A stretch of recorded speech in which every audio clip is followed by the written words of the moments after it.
Inshallah. And just on that point, you mentioned Ayat al-Tatir, which is verse 33, chapter 33, verse 33. And some people argue that the beginning of the verse addresses, the wives of the companions. But it's not a hadith, which is the context and the tafsir of this verse, these hadith al-Kisa, which is where the Prophet brings the five members and the four other members under the chapter 33, verse 33 begins, بسم الله الرحمن الرحيم وقرن في بيوتكن ولا تبرجن تبرج الجاهلية الأولى وأقمنا الصلاة وآتينا الزكاة وأطعنا الله ورسوله. So it begins talking about the wives, but you notice it speaks feminine, then changes to the masculine. إنما يريد الله ليذهب عنكم الرجس أهل البيت ويطهركم تطهيرا. So number one, there's that change from the feminine to the masculine. Someone says, well, in Arabic grammar, masculine still denotes feminine inclusion. And so because of that, we continue by stating the hadith narrated from Aisha, the wife of Rasulullah sallallahu alayhi wa alihi, and from Salama as well, the wife. We find both of them narrate in Muslim and in Tirmidhi as well. There is the narrations from both of them where they state the incident of Kisa. It's very important that Salama says, I asked, can I join on the cloak? He said, you are good, but this is reserved for these five. And it's also important to know that anyone who brings up this argument later on that the wives are included, on the basis that they may say there are other verses in the Quran where Musa speaks about his family and his wives are included and so on, they will reply back by saying not one wife of Rasulullah sallallahu alayhi wa alihi, not one, not Aisha, not Hafsa, not Mary the Coptic, not Salama, not Zainab, not Juwayriya, not Safiya, not Habiba, not one of them ever said, we were in that Kisa and Allah purified us. Absolutely. You see, if there was one wife who came forward later on and said, but I was the one who Allah revealed the verse, إِنَّمَا يُرِيدُ اللَّهُ لِيُذْهِبَ عَنكُمُ الرِّجْسَ أَهْلَ الْبَيْتِ, but there was never one wife who ever said that. And the wives of the Prophet would not come forward and lie in this way. Absolutely. And on another point, you mentioned the hypocrites around the Prophet at the time. I believe the surah is actually Surah Munafiqun, which says to the Prophet sallallahu well, Allah subhanahu wa ta'ala says to the Prophet sallallahu alaihi wasallam, they testify to your prophethood, but know that their hearts aren't pure or aren't geared towards you. So inshallah, if you can read those verses for yourself, brother, you can produce them as your evidence. I believe we have another caller. Assalamu alaikum. Let me go. Assalamu alaikum. Assalamu alaikum, you're live. Hello. Hello, assalamu alaikum, sister. Alaikum assalam. Alaikum assalam. This is Zahra speaking from Cardiff. Assalamu alaikum, sister. How are you? I'm asking Sayyid Ammar Nakshawani, are you coming to Cardiff anytime soon? Inshallah. This is my first question. And my second question is, why Imam al-Jawad alayhi salam is named as Bab al-Hawaj? Like, is there any reason or story behind that? Sure. Do you have any other questions, sister? No? Okay, thank you very much.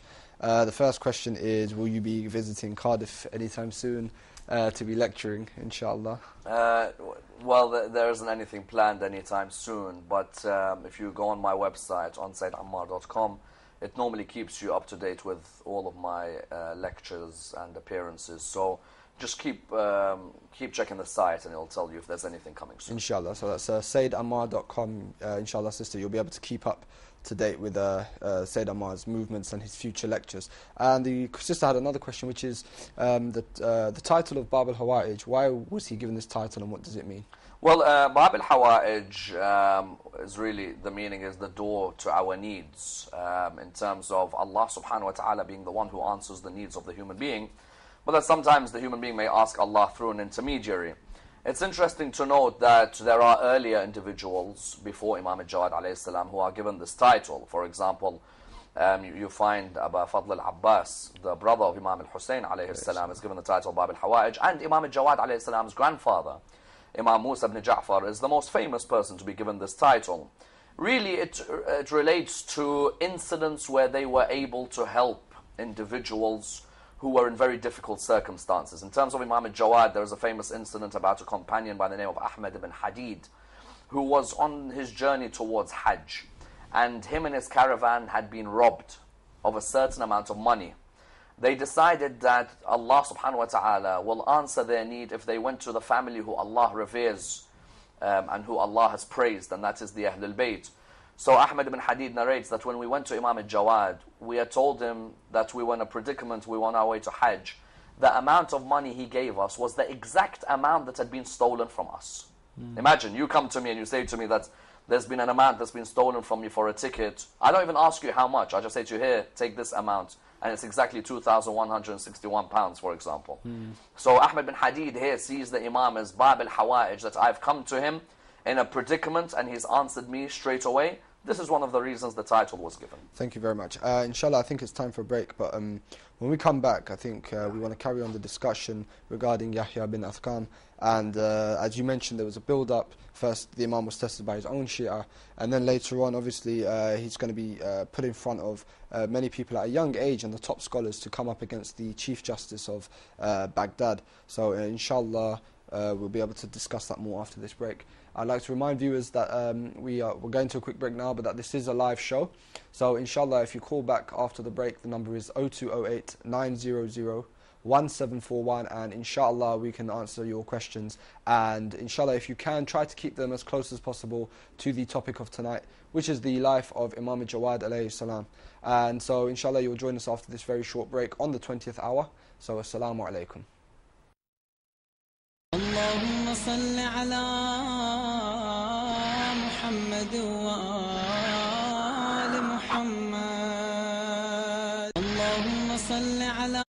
And as I mentioned before the break, tonight's topic is Imam al-Jawad alayhi salam. I'd like to again extend my condolences to everybody, to all the mu'mineen and mu'minat, and to the Imam of our time, Ajalallah ta'ala Farajim al-Sharif, on the occasion of the condolences and of the shahada of Imam al-Jawad alayhi salam. Before the break, we were discussing the various aspects of the Imam's life, and the one topic that we were discussing was knowledge. So inshallah we'll pick up on that point. Before we do, I'd like to remind viewers that this is a live show, and if you have any questions, you can phone in on 0208 900 1741, and inshallah we'll be able to ask them and answer them for you.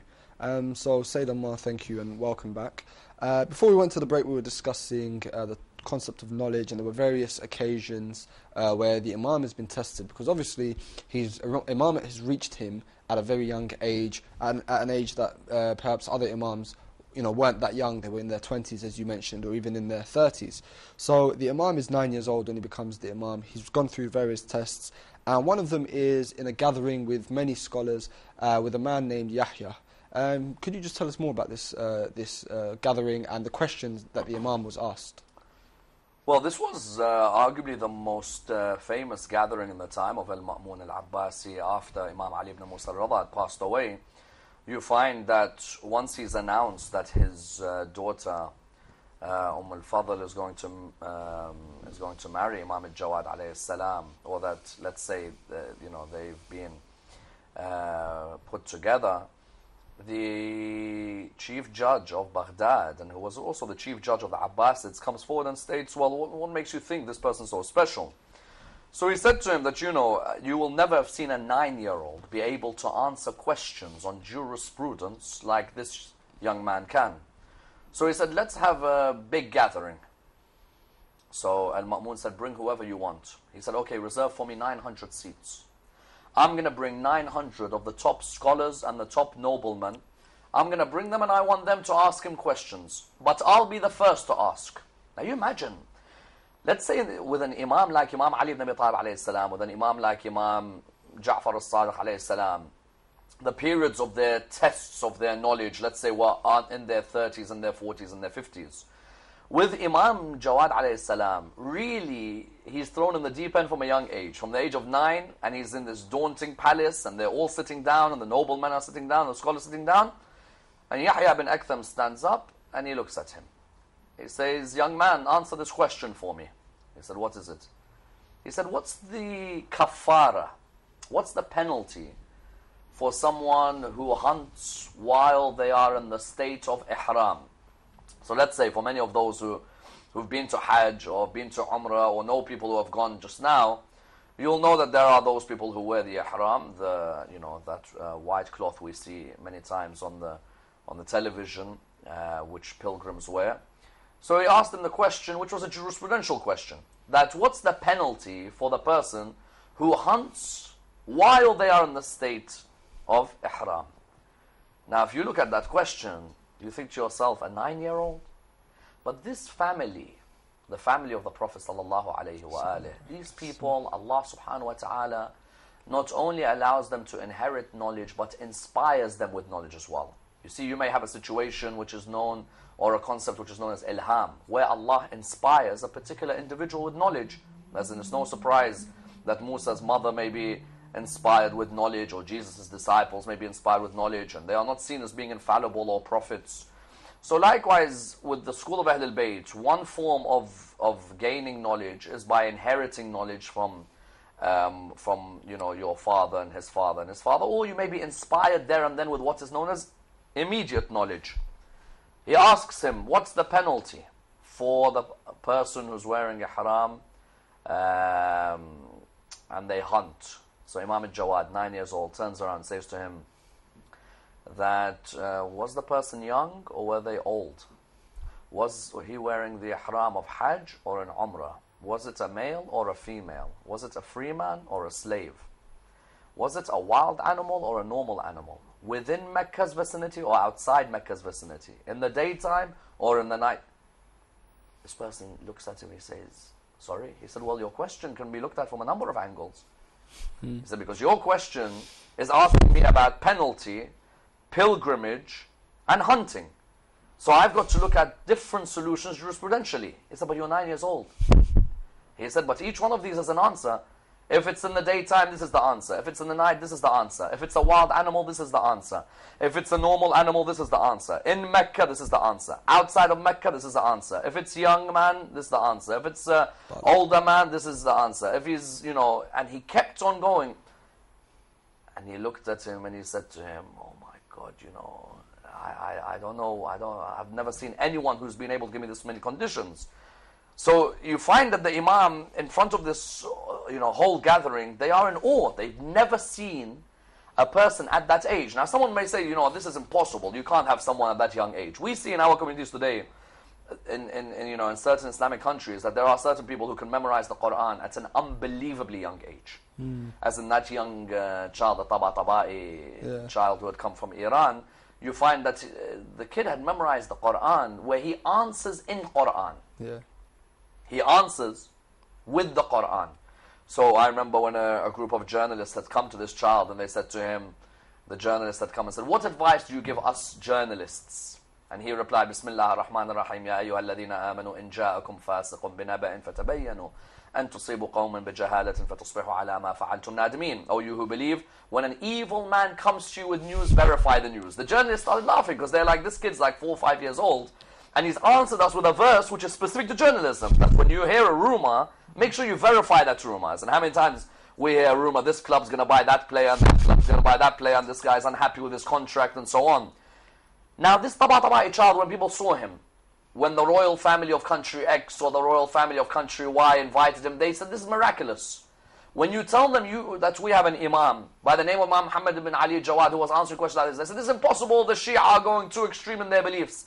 Well, if you're willing to admit that this 4-year-old's answered by the Quran, so why would the Imam al-Jawad be able to answer? Imam al-Jawad is the great-grandson of Imam al-Sadiq alayhi salam. So it was really an amazing gathering. And in some cases, they say 30,000 questions were posed to the Imam. Wow, mashallah. We have another caller on the line. Assalamu alaikum. Hello. Hello, assalamu alaikum. Wa alaikum salam. I wanted to know, where was Imam Muhammad al-TAQI when his father died, and how old was he? Where was he buried? Where did he die and how old was he, yeah? Yeah. Okay, thank you very much. Thank you. Bye. Bye-bye. Assalamu alaikum. A very young caller there. Mashallah, it's excellent to see and on the topic of tonight's show as well, on the youth, and it's very impressive to see parents, sitting with their whole families and their children and watching the show, and inshallah getting involved as well. Yeah, very inspirational. A question, inshallah we can come back to it later, but where was the Imam buried, or where is the Imam buried, and how old was he? Imam is buried near his grandfather, Imam Musa al-Kadhim alayhi salam, in Kadhmiya, within the land of Iraq. so in Baghdad, old and was he he? died at the age of